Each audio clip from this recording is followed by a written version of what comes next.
تو موجودہ سیلاب کی تباہ کاریوں میں ہر گزرتے دن کے ساتھ اضافہ ہو رہا ہے، اس میں 98% طبقے سے تعلق رکھنے والے غریب، lower middle class, little upper class کے طبقے کا تو نقصان ہو رہا ہے، مگر کسی جاگیردار، سرمایہ دار، بڑے بڑے بیوروکریٹس، بڑے کرپٹ جرنلز، ان کا کہیں کوئی نقصان نہیں ہو رہا۔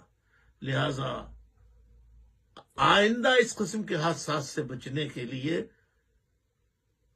ڈیزاسٹر مینجمنٹ سیل کو ایماندار لوگوں کے ہاتھ میں دیا جائے۔ تمام 2005 کے زلزلے کے بعد سبق نہیں سیکھا، تاریخ کا پاکستان کی بدترین زلزلہ تھا وہ، مگر سبق نہیں سیکھا۔ اب میں یہ کہتا ہوں، جو بھی اقتدار مائے خدا رہا، وہ یہ ڈیزاسٹر مینجمنٹ کے تحت اضافی کیمپس، اضافی کمبل، فوڈ، اجناس کا راشن جمع کر کے رکھے ایسے حادثات سے نمٹنے کے لیے۔ اور عوام سے کہوں گا کہ 98% غریب، متوسط طبقے، لوور مڈل کلاس،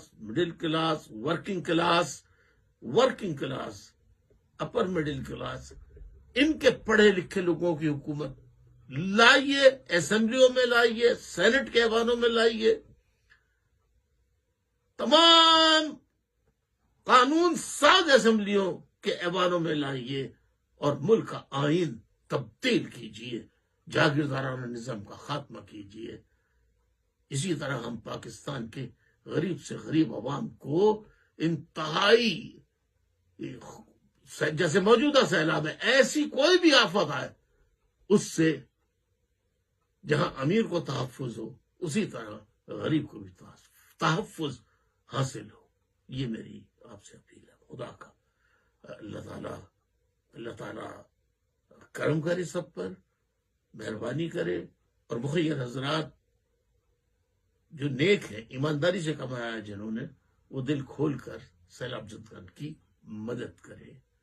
شکریہ، خدا حافظ، السلام علیکم۔